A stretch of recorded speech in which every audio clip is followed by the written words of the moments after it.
Hello යාළුවනේ ඔයගොල්ලෝ අදත් එකතු වෙන්නේ මොබයිල් සිටිස් YouTube channel එකත් එක්ක.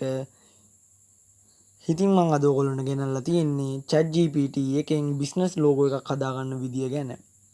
ඉතින් මේ ChatGPT එකෙන් business logo එකක් හදාගන්නේ කොහොමද කියලා ගොඩක් කට්ටිය comments දාලා අහලා තිබුණා. ඒකට reply video එකක් විදිහට තමයි මේ වීඩියෝ එක ගෙනල්ලා තියෙන්නේ. ඉතින් වීඩියෝ එකට යන්න කලින් ඔයගොල්ලෝට මතක් කරන්න ඕනේ මගේ YouTube channel එකට අලුතෙන් set වෙන කෙනෙක් ඉන්නවා නම් channel එක subscribe කරලා set වෙන්න කියලා. එහෙනම් අපි යම් වීඩියෝ එකට.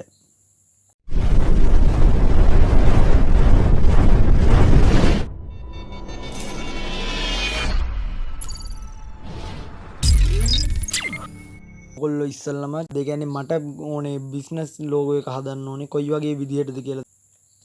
ඉතින් මම මේ විදිහට මැසේජ් එකක් යවනවා කොහොමද මට ලෝගෝ එක හදා ගන්න ඕනේ කියලා. ඉතින් කොයි වගේ ලෝගෝ එකක්ද කියලා. ඉතින් ඊට පස්සේ ඔයගොල්ලන්ට මෙතන පේනවා ඔයගොල්ලොන්ගේ ChatGPT ඔයගොල්ලන්ට මේ මැසේජ් එක යවුවට පස්සේ ChatGPT එකෙන් ඔයගොල්ලොන්ගේ විස්තර ටික අහනවා. ඉතින් ඔයගොල්ලන්ට ඕන කලර් එක නැත්නම් පාට ඔයගොල්ලන්ට මේ විදිහට ටයිප් කරන්න පුළුවන්. ඔයගොල්ලෝ දැන් මෙතනදී පේනවා මම ටයිප් කරාට පස්සේ මේකට කමාවක් දානවා.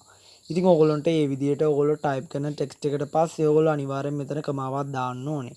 ඉතින් දැන් මම මෙතන gold කියලා ටයිප් කරේ කලර් එකකින් හින්දා කලර් එකට පස්සේ මම කමාවක් දානවා.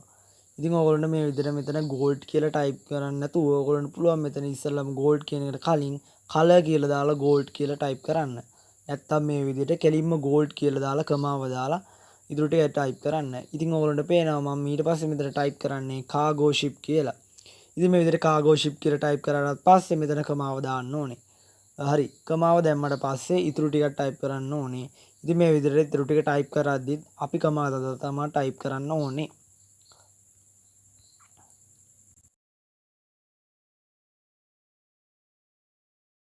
හරි මම ඉතින් මේ විදිහට ටයිප් කරලා ඉවර වෙලා මගේ මැසේජ් එක යවුවා. ඕගොල්ලන්ට පේනවා මම ටයිප් කරලා තියෙන්නේ වචන තුනයි gold කමාවක් cargo ship කමාවක් golden කියලා. ඉතින් ඊට පස්සේ ඔයගොල්ලන්ට පේනවා මෙතන ChatGPT එකෙන් processing image කියලා ඔයගොල්ලන්ට මැසේජ් එකක් ඇවිල්ලා තියෙනවා. ඉතින් මැසේජ් එක ආවට පස්සේ ටික වෙලාවක් මේ විදිහට image එක process වෙනවා. process වුණාට පස්සේ තමයි ඔයගොල්ලන්ට image එක හැදිලා හම්බෙන්නේ. ඉතින් අපිට ටික වෙලාවක් ඉන්න වෙනවා image එක process වෙනකම්. හරි ඉතින් මේ විදිහට තමයි image එක අපිට ලැබෙන්නේ. ඔයගොල්ලන්ට පේනවා මේ විදිහට ලස්සන 3D logo එකක් අපිට අන්තිමට හදා ගන්න පුළුවන් වෙනවා. ඉතින් මම හිතනවා අදගෙන reply video එක ඉල්ලපු කට්ටියට වටිනවා ඇති කියලා. ඉතින් වීඩියෝ එක හොඳයි නම් වීඩියෝ එකට like එකක් දාන්න. channel එකට අලුතෙන් set වෙන කෙනෙක් ඉන්නවා නම් channel එක subscribe කරන්න. යාළුවන්ට බලන්න share කරන්න. එහෙනම් අදට මං ගිහින් එන්නම් goodbye.